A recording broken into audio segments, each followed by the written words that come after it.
Hello, cats and kittens. Odewa Jose Hiroshku, and welcome to Manga Mondays. There's no One Piece chapter this week, so I'm going to give my recommendation of two books that I just read over the weekend and thoroughly enjoyed. Now, these, I guess you could consider these new to me and possibly new to you. Although the first one is actually relatively new. It dropped a couple of weeks ago, maybe 2, 3 weeks ago. And the latter has been out for years, but like I say, it's new to me. I'm just recommending stuff that I've enjoyed because again, I'm trying to get back into comics, back into buying comics regularly, and it's hard for me to find jump in points on some of these books.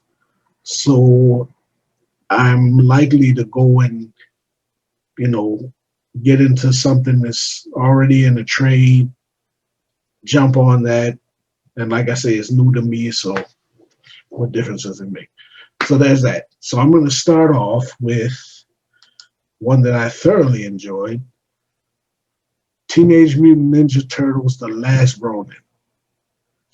Take into account, I have never read a Teenage Mutant Ninja Turtle comic in my life. Ever. I've seen all the movies, the cartoons, most of the cartoons, especially the Fox stuff.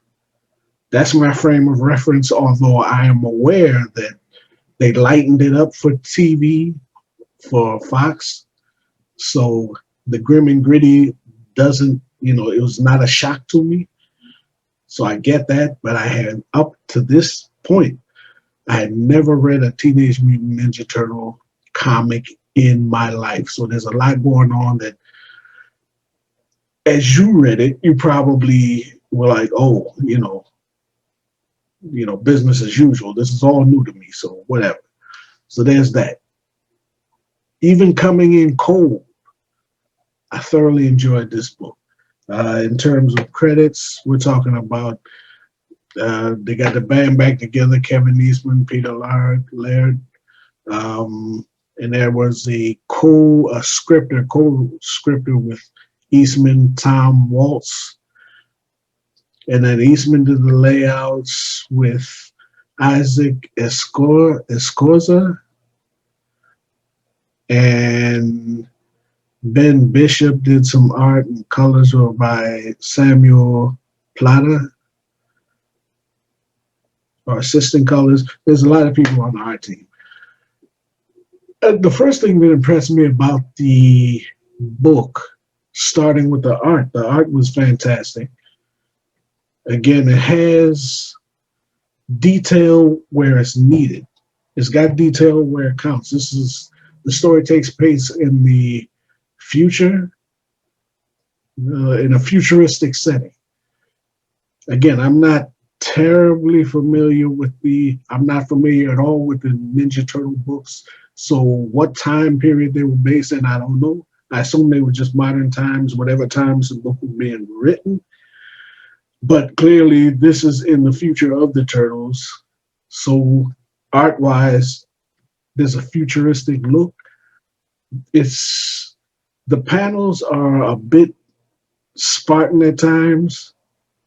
Not a terrible amount of details at times, but when detail counts, they nail it. Like when you get close in on the streets, and you got to establish a specific area, yeah, details counts. But there's a lot of fighting going on, so during the fight scenes, there's really no need to, get into a whole ton of detail unless necessary. Like you know how that works.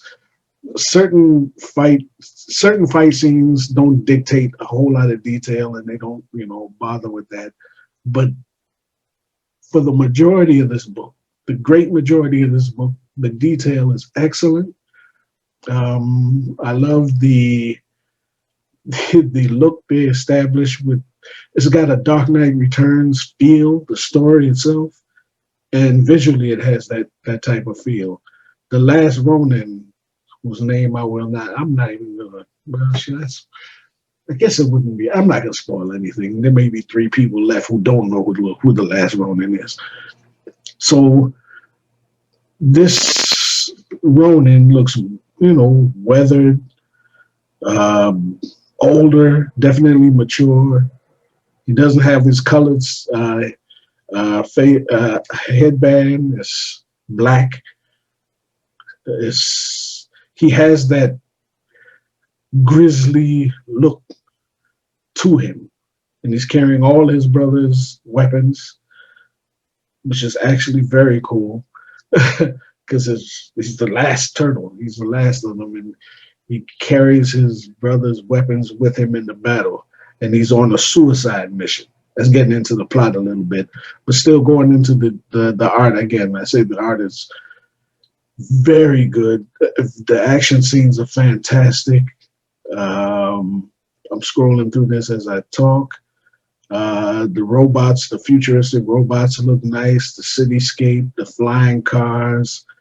It's an excellently illustrated book, and the layouts are fantastic. In terms of the story, it's the last turtle. The other three have been killed by.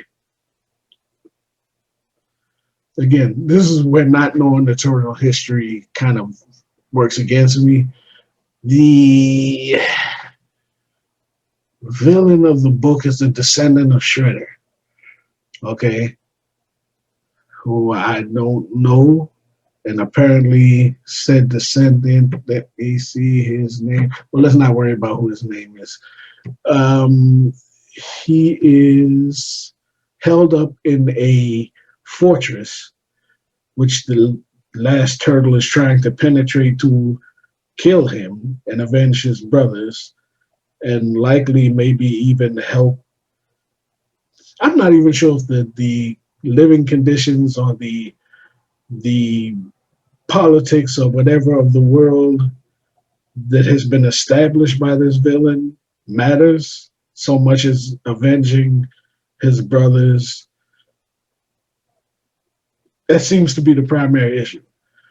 Whether or not things can be set straight, again, I don't know if that's necessarily the guiding principle behind our Ronin's suicide mission. He's definitely in to kill this guy and avenge his brothers. So he's on the suicide mission, and it's touching that even though his brothers are gone, he hears them. They talk to him as he's going through his mission to avenge them, and they had that banter, that turtles banter throughout the mission, and it's kind of sad in that respect because they're gone. He can only remember them at this point, but they're still. It's like they're with him. They're there with him in spirit.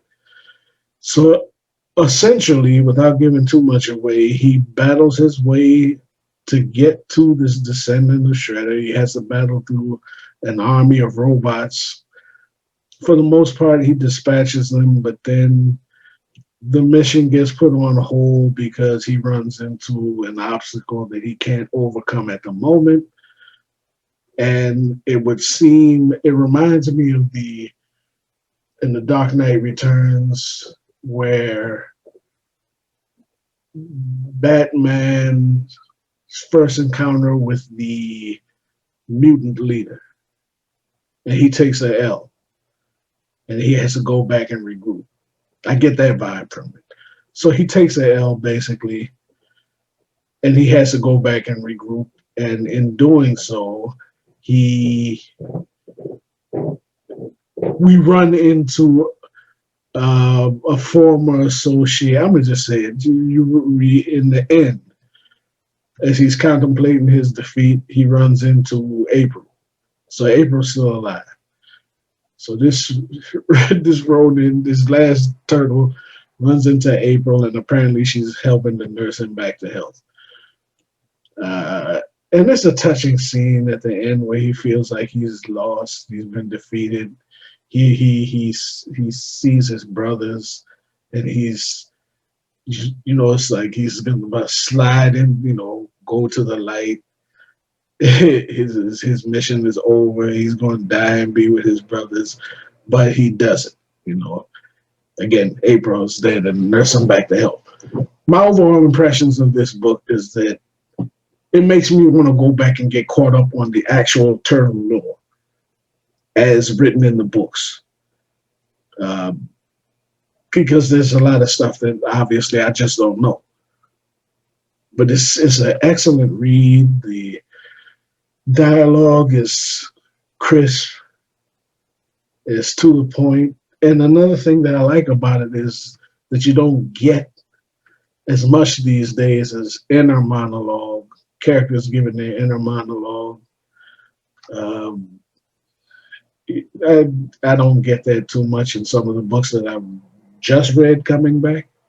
And like I said, I'm coming back into comics, into American comics. I've been reading manga almost exclusively for the last decade. So there's that. So you get that old school, inner dialogue besides him talking to his brothers. Very entertaining book. I thoroughly enjoyed it. The art, they seem to have a whole lot of variant covers, but I don't really care about variant covers anyway. I got this on Amazon. I'm reading it off of Kindle. So I got to actually go get the hard copy, which I'm going to do. It's a 5-part series. This is part 1 of 5. And I highly recommend this if you're into the Turtles. But if you're not, hey, check it out because it's good stuff, and maybe you'll get into their back issues and get caught up on the actual stories. I don't know if the series runs in volumes or whatever. So I'm gonna just have to go back and find out. So if you give me some suggestions, that'd be fine. If there's story arcs I need to follow, if there's, is there a Dark Phoenix type, mega story that a must read arc, let me know. Otherwise, I'm just gonna plunge into it and see what I can get. So that's one. Highly recommended. A for art, A for story, top marks for the last Ronin. Second, I got the trade volume 1 of Super Sons. If you're not familiar with Super Sons, I'll tell you. Super Sons is the story written by Peter J. Tomasi, who I actually know from reading some Batman comics. I had to be maybe 10 years ago, 8 years ago, something like that. But he was at the time he was writing Batman. It was around the time where that pig face fellow first showed up, and Bruce was supposedly dead, and Grayson was standing in for him and working with Damian. Yeah, that's about when I read Peter J. Tomasi's first read his run on Batman. So now he's writing a story featuring Damian and Jonathan Kent. Like, the world's finest except for it's their sons. Simple concept. Boom. And it's, again, Peter J. Tomasi, Jorge Jimenez on the art, and Alejandro Sanchez. I suppose he's the colorist or the anchor. This is a breath of fresh air because it's not the grim dark. It's not the angst-ridden. It's 2 kids, 2 teens and a preteen. It's like a buddy cop type deal with these 2 kids, sons of legends. And it's just lighthearted. It's lighthearted fun. The illustrations, the art is fantastic. It's got an anime, a manga feel to it, to be honest with you, which kind of drew me in. And I'd heard a lot about the series. I heard it was cool, because I'm not really trying to get my head in the dark, DC dark multiverse, death metal, all that stuff. I really don't want to get into that right now. There's enough dark stuff going on already, and I don't need that much dark in my head anyway. So I just want to get into something that's cool, lighthearted, adventure, boom, just like that. So I thoroughly enjoyed this book. The plot over the volume one is the first 5 issues of the series, and it's basically Damien and Jonathan against Kid Amazo. Uh, the art is fantastic. I like the colors especially. The colors is especially good. The thing that I enjoy most about this is the relationship or the interaction between the two, between Damien and Jonathan. And I am definitely more sympathetic to Jonathan because he's a forthright, earnest kid, who basically just wants to, live. He's just minding his business, and Damien drags him into this um, situation with the kid, the Mazo and his family. Damien did him dirty, and when I say he mocks him, yeah, he kind of mocks him and takes cheap shots at him from my standpoint. Because, like I said, I'm sympathetic to Jonathan because he doesn't really want to be involved in this, and he wants to help people. Don't get me wrong; he's got his father's streak of wanting to help. It's established early in the book that he's not tolerant of bullies, but he doesn't want to be a bully himself. He has a situation where he's in school, on the school bus, in fact, and these kids start bullying a kid, and he stands up for them. And he comes just short of using his powers against these kids, but being well trained and well mannered kid, he refrains. He doesn't do anything to them, but he did stand up for that kid, showing that he doesn't tolerate bullies, but he looks out for the little guy. Then you juxtapose that with Damien, who's, his pop's not really around. Technically, he's raised by Alfred, you know, and he doesn't have, well, I wouldn't say he's neglected. He lives in his own head, you know. He heeds his own counsel, and he's extremely arrogant. Extremely arrogant. I think more arrogant than Bruce. And Bruce is arrogant, but with a tinge of caution. You know what I mean? He understands that he needs people on some level through experience. Damien doesn't think he needs anybody. And if he'll employ you as a tool, but it doesn't seem at this point that he feels that Jonathan is someone who's helping him so much as he's a bag man, just somebody that he's using to get something done. And he treats him kind of shabbily, but it's not to say that Damien is a horrible person. But, you know, like I say, I'm more sympathetic to Jonathan at this time. Um, the specifics of the story, the specifics of the story are just that. They're teaming up against Kid Amazo. It's not an extraordinary story by any stretch of the imagination. It's good. It's a good tale. It's a good romp. But the interaction between the two is the story. And it's exceptionally well done. You know, I thoroughly enjoyed this. It's a breath of fresh air. Let me think. I'll leave it there. I mean, going through the whole, so it's 5 issues. Going through each issue is not really necessary. the main thing that's necessary is that Tamasi writes these kids exceptionally well. And I feel terrible for Jonathan, but I'm pretty sure things are going to even themselves out. I'm probably making it sound worse than it is. But it's a very, very good piece of writing, great art, and it's if you want to get into something, or especially if you have kids and you want them to read something that's light and won't damage them, check this out.